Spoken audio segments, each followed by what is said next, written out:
So this is our third class in Duality Reality, or in Facing the Shadows, understanding the nature of the dual world and understanding the nature of our own duality, or the duality within us.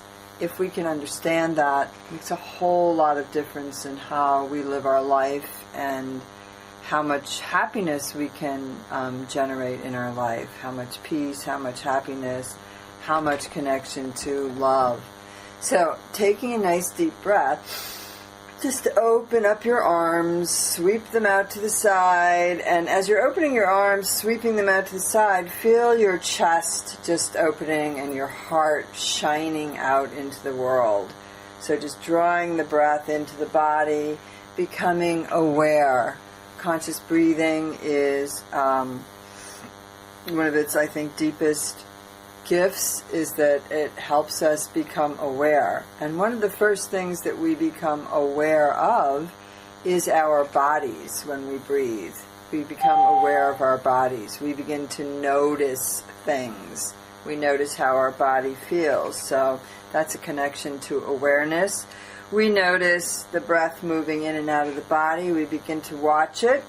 The more you train in observing and in watching your mind, in watching your thoughts, the more you notice, the more you're aware of your emotions, you're aware of your mental thoughts that run through the body, and the more you become aware of these things, the more ability you have to face the duality from a middle way. So we're drawing the breath in this morning, deeply, deeply. Focus on breathing that breath. You can turn your palms up, maybe shake your arms out a little, and hopefully you've done a little movement or exercise before you come to this seat, to this position, to just pay attention this morning. And you draw your breath in and out of the body. We're going to start with our invocation for 2018, facing fear. Fear not. I face fear with the truth in my heart that love is the way. I am love. I face fear with the truth in my heart that love is the way. I am love. I face fear with the truth in my heart that love is the way. I am love. I shine the light of my divine nature onto the shadows, illuminating my fears. I am divine love. I shine the light of my divine nature onto the shadows, illuminating my fears. I am divine love. I shine the light of my divine nature onto the shadows, illuminating my fears. I am divine love. And drawing that breath in and out of the body, just feeling the peace that it engenders, making those statements deeply inside of your being, inside of yourself. In my heart, I know that fear cannot survive in the light of divine love. I am divine love. In my heart, I know that fear cannot survive in the light of divine love. I am divine love. In my heart, I know that fear cannot survive in the light of divine love. I am divine love. I face each day with love and gratitude, knowing that love is the most powerful force in the universe. I am love. I face each day with love and gratitude, knowing that love is the most powerful force in the universe. I am love. I face each day with love and gratitude, knowing that love is the most powerful force in the universe. I am love. And just drawing the breath into the body and feeling that energy enter your body, drawing the breath in, using the energy that you've invoked from repeating that prayer, which we've been repeating for almost 10 months now. From repeating that prayer, that invocation, that knowing, that statement, that you remember that love is the most powerful force in the universe, that love and gratitude can absolutely change your attitude in a moment, and the more you practice it, the easier it is to get to that moment. last week we talked about attribution, when we very easily assign behaviors to other people and decide because of those behaviors that they are this, that, or the other thing. In other words, we judge. And we noticed that there's a set of behaviors that we apply to others, and there's a set of behaviors that we apply to ourselves. And the simple example that we used was arriving, on time at a movie that you really wanted to see, and being all prepared, and then you're 15 minutes into the movie, and the big stuff is starting to happen, and then that person clumsily starts to come in and noisily push through your row and stumble over you and disrupt you, and your mind immediately goes to, oh, what a rude person, or you roll your eyes, or you sigh. And I think the thing that was really interesting was the very next week, which often happens in life, there's a rhythm in a dual nature. There's two sides of the coin, and we experience both sides. So we're constantly going in sort of a spiral. That's how we move up. That's how we become aware. That's how we grow in consciousness and move towards enlightenment. And so we spiral around and around again. And sure enough, a week or two later, the lady's rushing to the movie to meet her friends, and it's raining, and there's traffic, and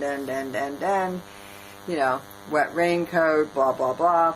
And she gets to the theater late and stumbles over people, and she immediately hears the sighs and sees the eye rolling, and, and her mind jumps to, well, don't they realize that, I had to go through all this, and da-da-da-da. So her point is that she has one set of rules, if you would, or ways in which she looks at herself and her actions, and another set for other people. And if we really pay attention, we'll find out that we do the same thing. It's kind of a really interesting way to look at things or think, because, in our own minds, we're judging everybody else, consciously. We're judging everybody else from this ideal of ourselves that, that we're non-judgmental or non-judgy. And yet, thinking about that little story shows me how often I can do that same thing, and my mind can jump to a conclusion, and she's so this, he's so that. That's when I need to take a breath. So I can use those things for a little bitty red flag to remind me to go to the middle way.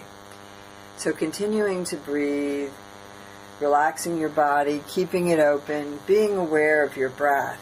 Even as you listen, you can be aware of your breath. As you do your tasks during the day, you can be aware of your breath.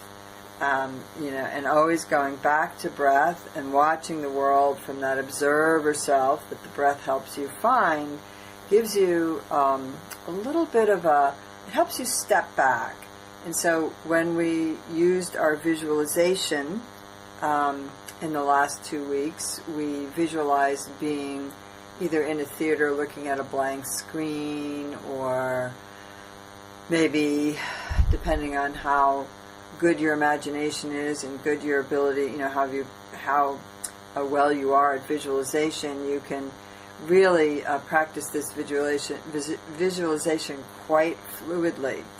So let yourself keep your spine straight. Let yourself breathe in and out, drawing the breath in and out, being aware of your body.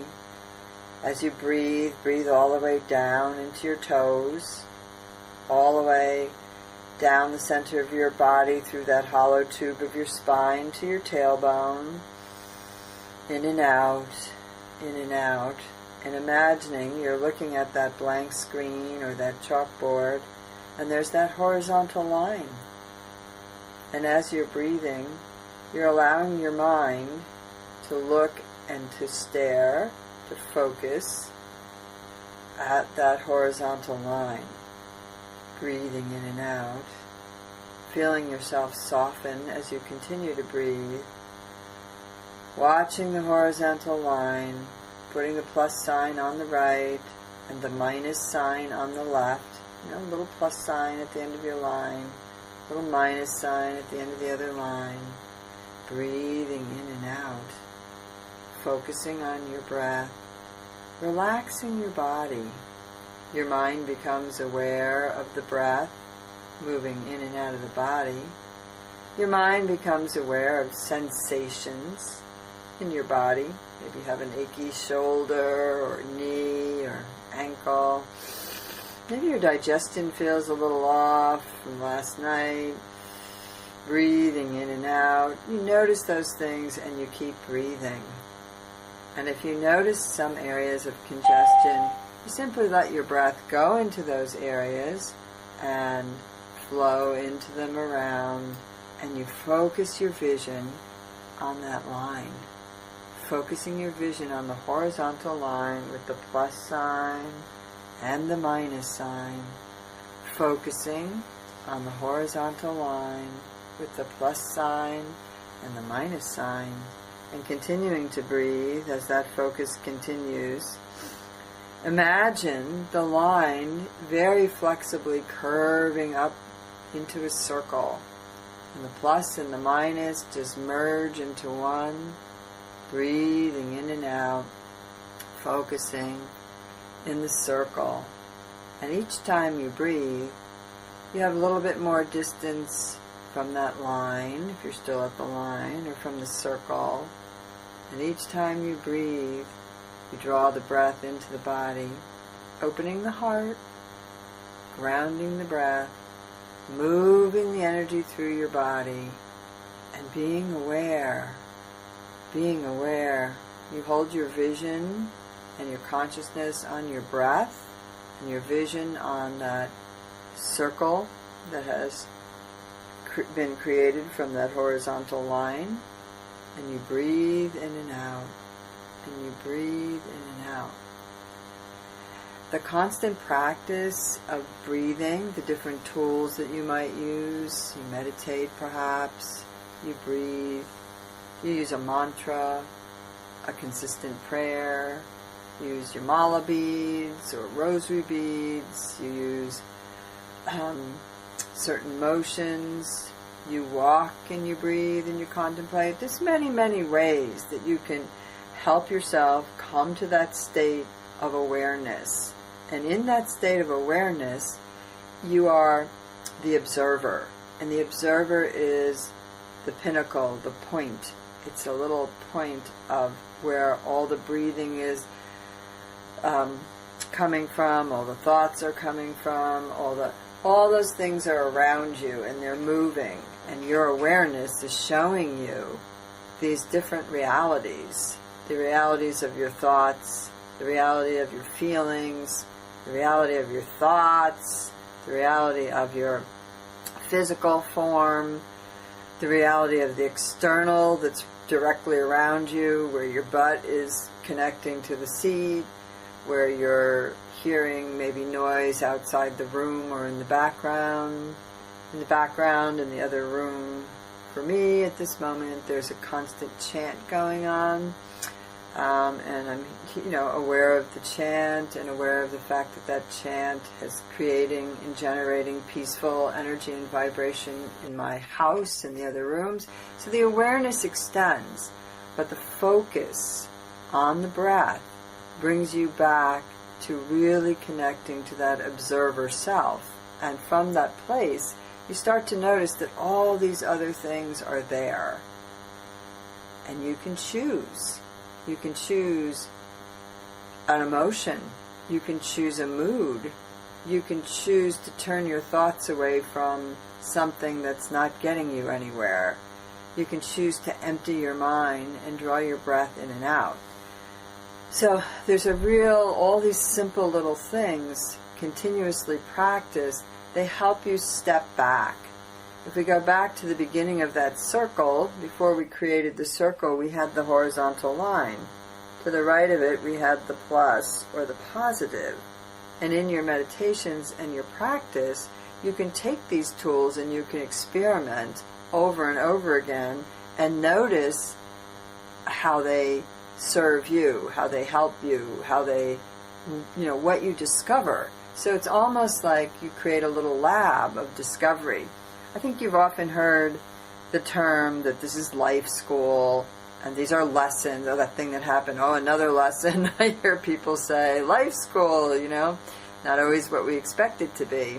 Just like when you're going to college or high school for the first time, you have some ideas or expectation of what it's going to be.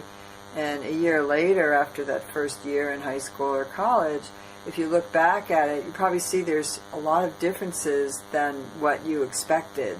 If you're really paying attention and observing, you notice things.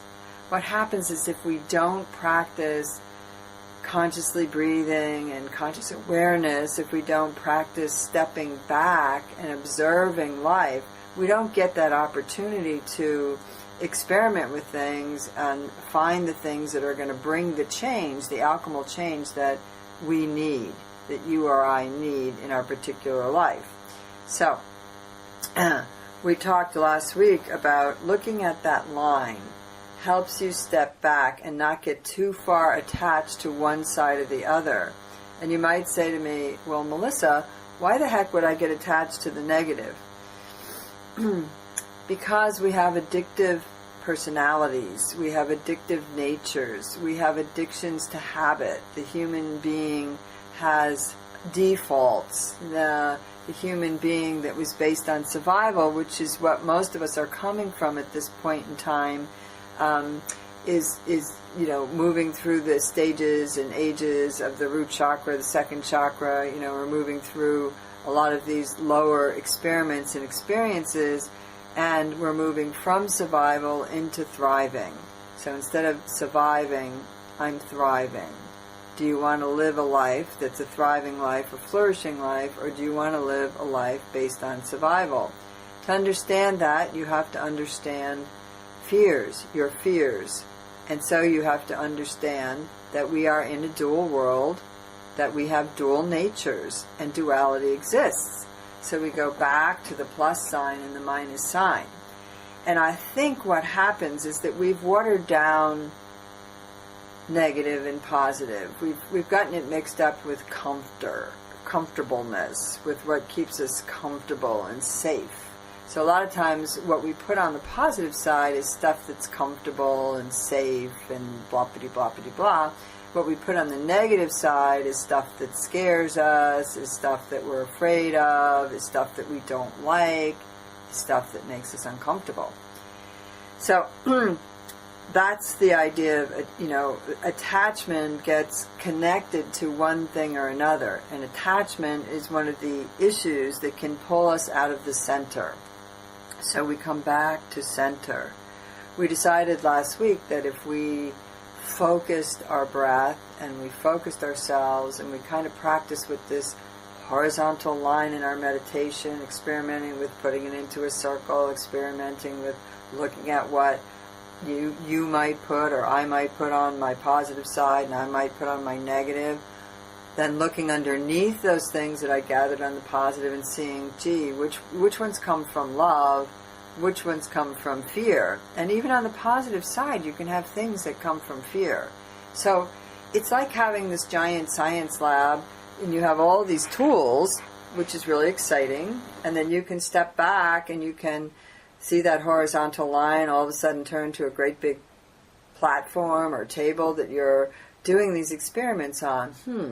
If I get up an extra half hour early every day and I get right out of bed and I do my prayer and then I do a meditation and then I take a walk and then I listen to an 8-minute talk on teaching on happiness or something, my whole day changes. If I get out of bed and I lay there thinking of all the stuff that I didn't do yesterday and how difficult this day is going to be and how tired I am, and I'm going to have a whole different day than the first scenario.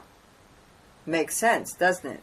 So we need to, first of all, find a way to get to that middle place where we can watch the positives and the negatives, and we cannot get attached to either. Because guess what? As you move forward in your day, the external world is going to throw all kinds of things at you, and you're going to have an opportunity to react to those things. If you're or to respond to those things. And if you're reacting from a place of fear, you can have a snowball reaction, or you're reacting from a place of closed down judgment, stumbling into the movie theater, not liking the fact that someone's sighing or rolling their eyes at you for being late. Maybe anger surfaces and a fight starts. Who knows? But we see these things that happen and get out of control in the world, like somebody grabbing a gun and shooting a bunch of people in a cafeteria or in a movie theater or whatever it might be. And, if it's followed back at all, if we move beyond our shock and our sorrow and our pain and we start to follow it back, we usually find a person who is somehow skewed and moved away from their center to one side of fear or anger or confusion, or just, cross-circuited and went berserk. So we have that opportunity to be able to manage ourselves. I can't manage all those other people. There's no way that's going to happen. But I can manage myself. And that allows me to move through my life and my world, by choosing my actions, choosing what I focus on, choosing what I do on a daily basis, choosing things that are going to support me staying in the most balanced, the most peaceful, the most loving space that I can attain. Knowing that if the other stuff comes up, all I need to do is face it. The other stuff meaning fear-based, meaning jealousy, meaning criticism, meaning judgy-wudgy, whatever comes up. And you're not going to know exactly what comes up unless you're training yourself to watch it. What will happen is that you'll go on automatic default, and you'll just go into a default pattern or habit. So all of this to bring us to the middle way. We talked about being in the middle. So the opportunity to be in the middle is what this breath gives you. The opportunity to come into a way that's neither agony or ecstasy. Extremes of the negative and the positive on our horizontal line are great joy, great sorrow, agony, ecstasy, love, fear, But what we're going to do is we're going to step back in the middle, and we're going to not attach to either. By not attaching to either and seeing both, we can recognize that the agony and the ecstasy is a different side of the same coin. And we can start to bring them together if we divide them and kind of look at them. This is the thing I don't like, this is the thing I like, and get to know why you like this one, why you don't like this one, blah, blah, blah, blah. Get to know yourself a little better. Get to strengthen yourself. Get to train your mind. Mind training. Get to train your mind to manage it. We don't want to control anything. We want to manage things. And we want to manage them from the middle way, from a place where we can look at conflict, we can look at opposites, we can look at polarization, and we can curve that line around and somehow bring it to wholeness. Might not happen right away. It might be like a strong man trying to grab a bar, and your line might be a little stiff in some ways. In some ways, when you meditate on that line, it might be more flexible. But when you start to look at some of the things that you have really strong, polarized opinions about, it can get a little bit hard. It can become a steel bar, and you have to be Arnold Schwarzenegger to be able to bend it and stick it together or something. So these are just little mind cues, these thoughts, these images, these ideas to help you realize there is a middle way. Many, many, many years ago, thousands of years ago on the planet, there was a fellow who was a prince, and he was in his castle all the time, living, and one day he went outside of the castle. They weren't supposed to go out, and he saw people in illness and poverty outside of the castle in the streets, and he saw suffering that he hadn't seen in his young life in his beautiful castle, and he renounced it. He's the Gautama Buddha, as you know, historically, first Buddha that started the teachings, and his teachings are based on something called the Four Noble Truths. And those truths basically are, the Four Noble Truths are pretty basically, I think in the terms translated, they would be the truth of suffering, the truth of the origin of suffering, the truth of the path of the cessation of suffering, the truth of the path the path of cessation of suffering, and the truth of the path, of how you do it, the truth of the tool of how you seize it. So it's the awareness that suffering exists. Let's put it in the truth, and we all know that. You have it in your life to varying degrees. We can look out in our world and we can see suffering going on in varying degrees, terrible things, all kinds of things. The origin of suffering is desire. So the truth of the origin of suffering. We're going to have to go back to that one and talk about that one. The other noble truth, the third noble truth, is that there's a way to free yourself from suffering. And the fourth is to free yourself from suffering. He talks about following this eightfold path. So he has his Four Noble Truths, then he has these 8 principles that will help you, cease the suffering, will help you stop the suffering and the suffering. And so I think that the second one, the origin of suffering, is desire. So early on in my life, or my path of searching, seeking, I remember working with a teacher, and I was really wanting something in my life. So wanting something, there's certain points in your life, and maybe this point in your life right now, that you really want something. You want a partner, you want to find a man to love, or a woman to love, or you want to get married, or you want to have someone in your life that cares for you, or whatever it is, or you want to achieve success, you want to have a lot of money, you want to have a big house, you want to have you want to be very learned person. You want to play the great masterpieces of Beethoven, Bach. You want to be a great musician. So you have a desire. And depending on how strong that desire is, you push towards creating that reality. Or you become anxious if you don't get to the reality that you're looking for. And so you begin to base your happiness, or your internal balance, your internal equanimity, which is a calmness, a peacefulness, you begin to base that on achieving the thing, the object of your desire. And it almost can become an obsession. When we study the mind and we study the mindfulness practices, we realize that there can be really obsessive thoughts and really, damaging thoughts that we think over and over.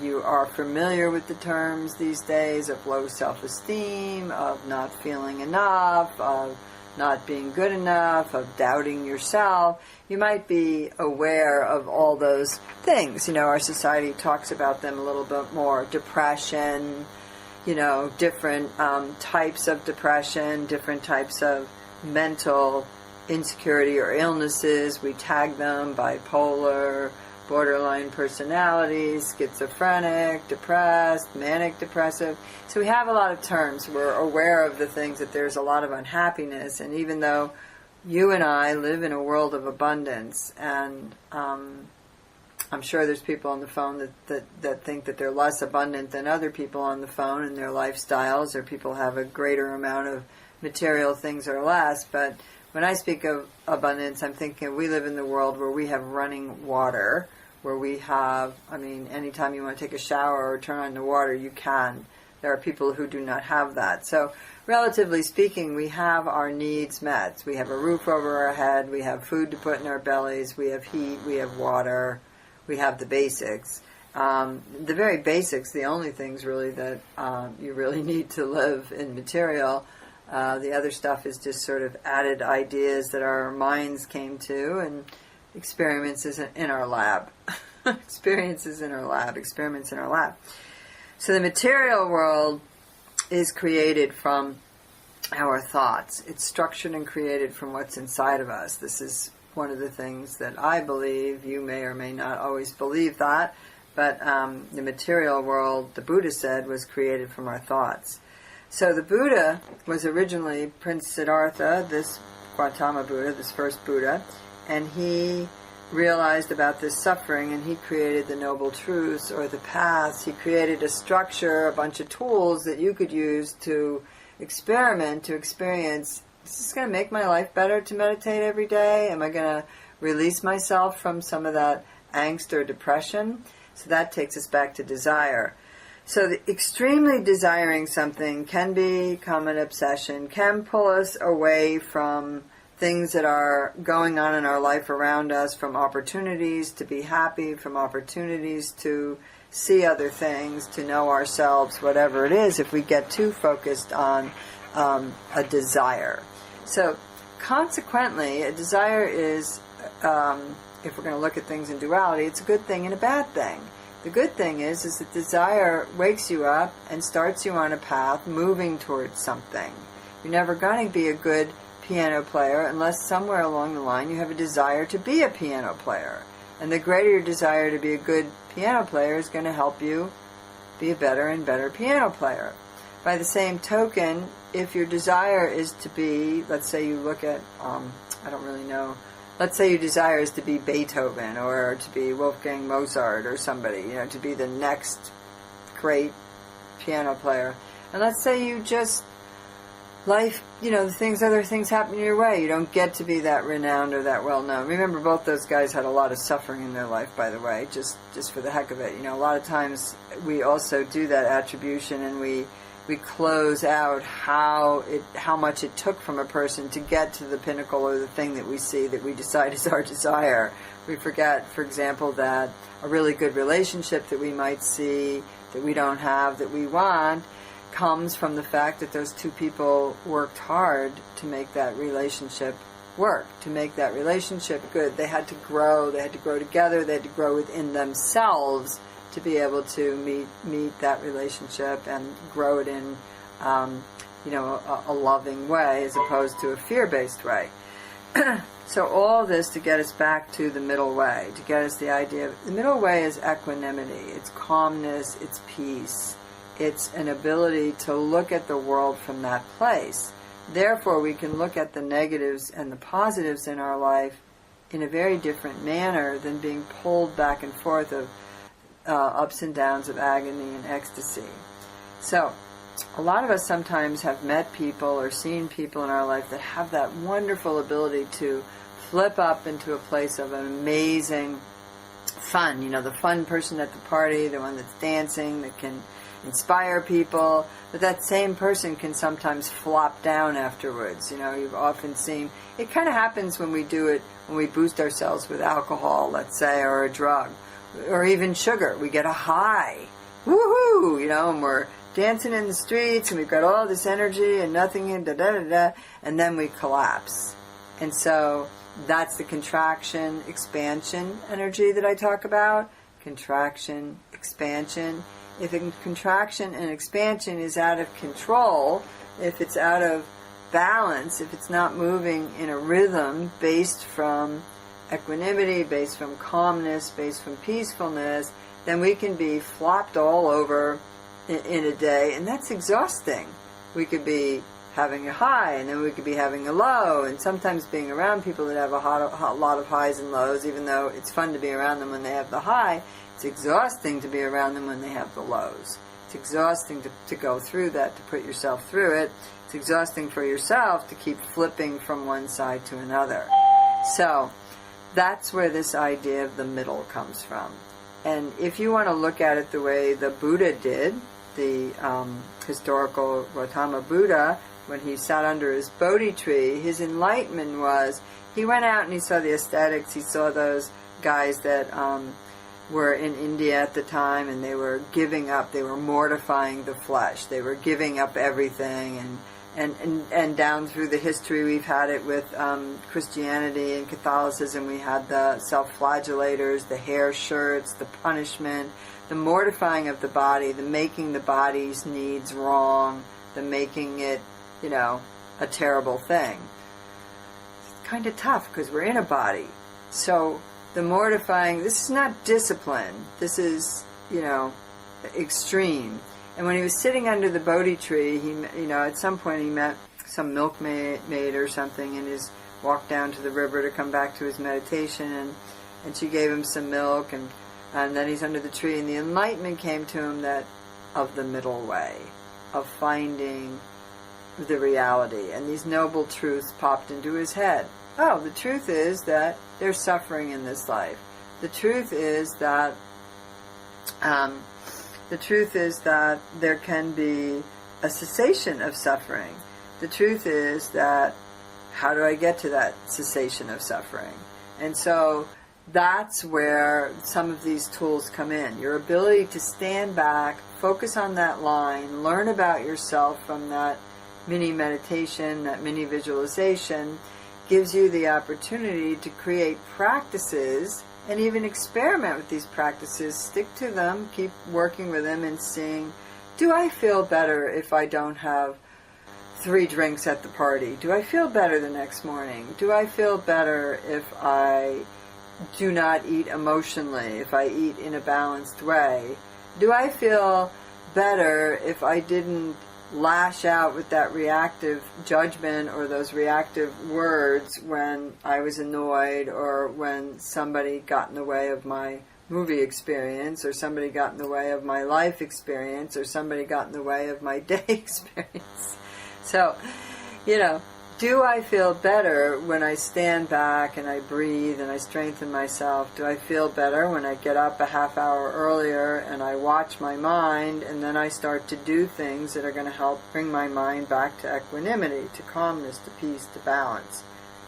So, the middle way is this idea of understanding that, yep, there are 2 sides of the coins. Yep, there is going to be suffering. Yep,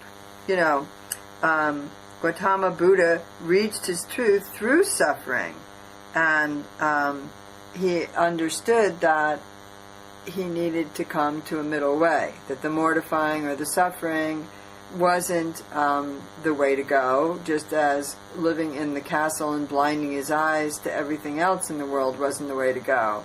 What he decided in that moment, or I'm at least my interpretation of it, is that it's a dual world. We got both. And if I hide from one and stay in one and make the other wrong, then I create polarity. If I sit under my tree and I get into my suffering, hey, I could get really self-righteous and make all those people living in their castles wrong.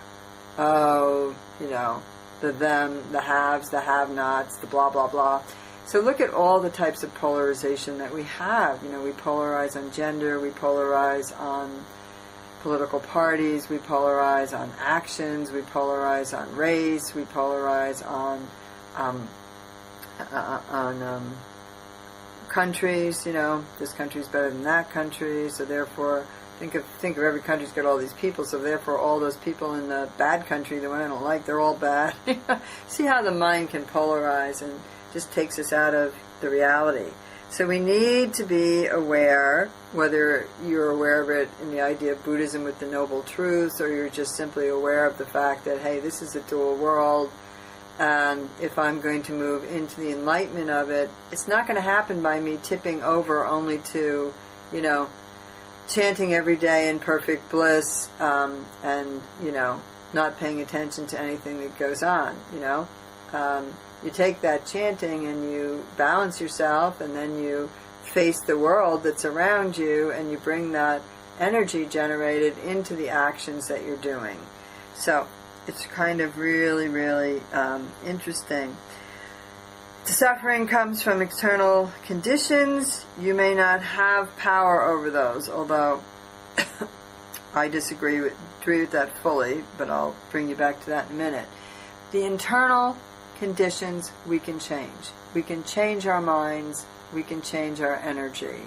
And at the end of the day, that happiness, that's that equanimity, that peace, that balance inside, is really changing my reality. It's changing the people around me, the life around me. So in a sense, it does change external conditions. It's challenging, it's challenging to hang on to a very crabby mood when you're in the presence of someone who is truly balanced and happy. it's challenging to hang on to that. It starts to push at you. And people who are angry, who are upset, depending on how angry or upset they are, how far they are polarized, they can have a lot of reaction to it. They can run away from it. They can try to make it wrong. They can try to throw stones at it. That's happened in life, We see a bright light on the planet. Eventually, we get nervous and we crush it. That's happened in the past. Not happening now. The world is to the point where it is shifting. The world is to the point, the earth is to the point where it's moving up. We are to the point consciously where we are moving up. So these can remind us. Our animal totems reminded us today that we are the whale. That's the energy of the week. Remember who you are. Remember that you're a light being. I am love. I am divine love. I am divine love. I am love. Those are the affirmations at the end of the Fear Not invocations. You're saying that. Go ahead, just breathing in again. I am love. I am divine love. I am divine love. I am love. Just saying that 4 times like that for me shifts an energy inside of me. That energy might not be shifted if I hadn't been practicing it and saying it and building energy around it. It triggers it. And so that's why practice is helpful. The remembering who you are, the whale, that's the energy of this week, and the support is the salmon, and the salmon is inner wisdom. So to remember who you are, you got to use a little wisdom. And that wisdom is generated inside yourself by a lot of these experiments. At this point in time, you all know that if you go stick your hand on the stove in the flame unconsciously, you're going to get burned. You all know that, if you turn a gun towards yourself, pull the trigger, you're going to get shot. You all know certain things. You have an awareness of what makes your life miserable. You probably know, if you're honest with yourself, what keeps getting you into the same old, same old. If you notice you get into the same old situations, you probably know by now, hey, self, I know how I fall into that hole. And I know I can make a choice and not fall into the hole by, doing some of the, doing some of the habits, because we do have the ability to change the internal conditions. And if I start every day with my internal dualities, my internal conditions, I have full control over these. Instead of me thrashing about, and banging from one side to the other, I can save my energy and, in a sense, think of being in the water and let the wave pass you by. When the wave comes, there it is. When it leaves, there it goes. The internal conditions cease to rise despite the external conditions, which will remain in a chaotic state of flux. So the internal conditions in our world right now are in a chaotic state of flux. All you have to do is let yourself watch the news for a while. But your internal condition can watch it as a wave. The wave comes, the wave goes. You breathe, you watch the horizon. You breathe, you watch the line. You make it into the circle, you let it go back into the line. So I think the desire body, this is the thing that to go back to that desire body, we can start to cling to the negative, the suffering, because let's say we've been practicing for 10 years and we still haven't turned into Beethoven. And we're really disappointed because the desire we had to play that music was to be Beethoven. Or let's say we've been trying for 10 years to find that perfect partner and it hasn't happened. And so we're disappointed, we're sad. We start to cling to samsara, is what the Buddhists call this state of suffering. So we start to cling to that suffering. We become, rigid in it. We develop something in that polarization. Oh, all women suck, all men suck, if you're looking for someone, or there's no good men out there, there's no good women out there, oh, there's something wrong with me. So we get caught up in the familiarity of a certain energy. Sometimes I call it the Eeyore energy. Oh, woe is me, Eeyore, la la la la la. I love kind of Eeyore, the old funny donkey dragging along, and so I still have a stuffed animal, Eeyore, and he just reminds me that it's easy to fall into that droopy state, and then it's easy to get attached to it, to identify with it. That's really interesting. So, your computer has default patterns, and so do we. I love, in a sense, the world of technology and computers, because I think it's a pale image of the organic computer that we are. We are amazing. And as fast as this technology has been developing, you're way more highly intricate and developed than that. You just have to remember it, and you have to work with it. So, back to this idea of the middle way. The middle way is finding some equanimity. It's realizing that there are two sides of the coin, but I can make that coin into a ball instead of a flat thing with one side or the other. I can make that circle into a sphere. I can have a holistic reality. I can recognize that, wow, yeah, I spent 10 years practicing and I'm pretty darn good, and wow, this music is great and I can make this music. Let me get into that moment. The moment, and be with the music and love that music. Your whole playing is even going to change, because you're not striving for something anymore. You're enjoying it. You're connected to your love, and you're seeing what you've accomplished. So I think so here's where desire is good. It's the carrot that gets you looking at moving towards something and deciding to go for it and try it. But at the same time, it's if we attach to the outcome, we completely forget the journey. We're too focused on the carrot, whatever that thing is at the end, and we're not focused on being fully present in the moment. We're not focused on being balanced. We're not focused on creating that love, that harmony, that positive energy for ourselves. So I think that's important. And you can study, Buddhism, or you can study great philosophers like Nietzsche, or scientists, or like Carl Jung. You can study the mind and the illnesses, and we will be talking about him when we get to that point of looking at the persona, what we put out in the world, and looking at the shadow self. Getting a little more down and personal into yourself. What persona do you put out there? What do you believe about yourself? And what are you afraid of? What are you hiding from? What's inside of yourself? So I think that's really important. So the Eightfold Path, those tools that he gives so that you can, get to that fourth noble truth and get to the tools that cease, or the cessation of your suffering. Right view. So perspective, kind of what we're talking, right view, or it's known as, in Sanskrit it's known as samadhi. We know samavritti, but this is samadhi, diddy with a D, or complete vision.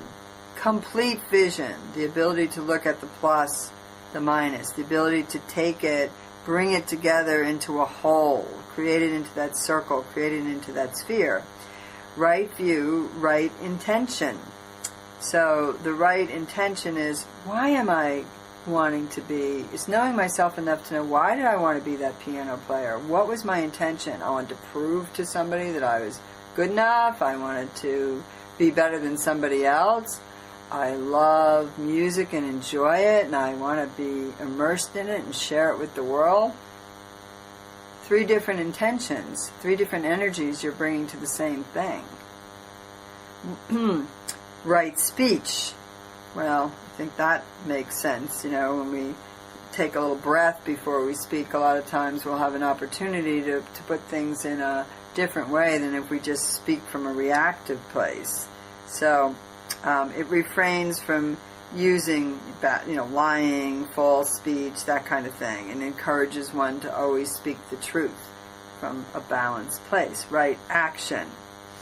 So we've got right view, right intention, right speech, right action.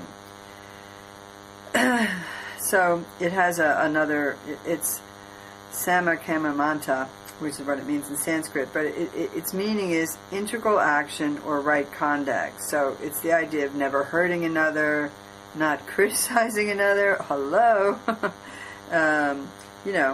behaving, your conduct and your action that will, harm another is a conduct and action that you simply don't do. So that's right action. Right livelihood. Right livelihood. Lord Buddha taught that one should not involve in such occupation or job that may cause harm or suffering to another. They should not involve themselves in an occupation that deals with flesh, poisons, weapons, arms, slave trade, prostitutions, liquors, and drugs. So that was basically, the coming from the teacher. And you have to think about it, I add a piece to that, if I'm looking at my intention for something, and let's say I'm building something, I'm building a business, part of why we build a business is maybe our intention is to bring something good to the world, but sometimes we get caught up in just building that business to a certain point, building that business where it will make us a lot of money, and that could pull us away from what our truth is. Our truth is that we're totally into the environment, but we're working in a business that's creating more mess in the environment or more poisons in the environment. Maybe we need to look at that.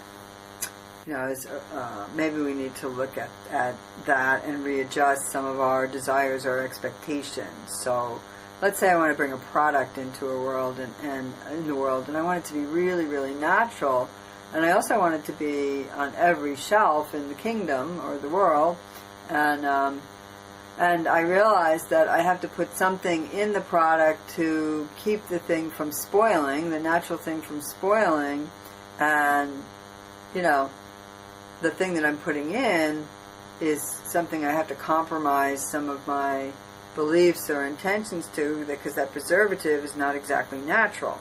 So then I'm faced with an inner dilemma. What's my truth? Is my truth that I want the product to be on every shelf in the world? Is my truth that I want to create something truly natural and beautiful and blah, blah, blah? So that's, if we apply these noble truths that came, a couple of thousand years ago from this guy, didn't have computers, didn't have writing. I mean, sometimes when I read the scripts from these ancient philosophers, from these ancient teachers, I am just amazed at how brilliant they are, and that they're doing this without toilets, without running water, without light, electricity, they're sitting in a cave and they're knocking it off with a little pen. It's pretty amazing, right? So, the truth is there. I think that the next one after the right livelihood would be right effort. So, the truth is that if I want to, lately I've been, exercising more, and I was thinking of that in terms of suffering yesterday, because I really didn't feel like going to my exercise yesterday because I'd gone the day before, and I was, feeling a little bit of hurting in some places, but when I went back and did it, I just felt really great, and I didn't feel hurting so much, and I was kind of thinking about, the benefit that I get from exercising does require a little bit of suffering. There's a certain point of getting through that exercising, or getting through practicing those piano riffs or guitar riffs or piano things or whatever they are, that is going to be painful, but the outcome of it can be really satisfying, really not only satisfying that I did it, but really good for my body. So I got a lot of benefit out of getting up and doing, getting up extra early so I could do that before my clients, before the next things I had to do, before whatever yesterday, because I got physical benefit from it, breathing, heart rate going up, blah, blah, blah. I got benefit from it that when I came home, I was calmer, more balanced. So, a lot of benefit. And I also got the benefit of just feeling good because I got out and did it. So, you get a lot of benefit from right effort. right endeavored, right diligence. It's in the middle of the way. You know, one that follows the path has to make an effort to lose those negative thoughts, to lose the judgy self, to lose the speech that might come out reactively, or even the actions. So I think making an effort to prevent unwholesome states from happening or arising, then making an effort to abandon the unwholesome thing that arrives, then making an effort to develop a wholesome state, and making an effort to cultivate and maintain the wholesome state. So, you know, I love Buddhism because it really just constantly goes back to giving you a thought to, you know, think about what you're doing, where you're going through. Right mindfulness, and mindfulness we've studied before, I know all of you studied before. Mindfulness is complete awareness. So that awareness that we had at the beginning of this call with the breathing, right mindfulness says that you keep your mind free, that you keep your mind free of phenomena that may affect your body or your mind. So in order to keep your mind free of that, you have to be paying attention to your mind and learn what affects you. If I, watch a certain news over and over again, it can affect me, and then I can get really frustrated, and I can get frustrated in a way that I start to feel deflated, or like nothing's impossible and all people are horrible and whatever it is. And so I need to watch that and be aware of that.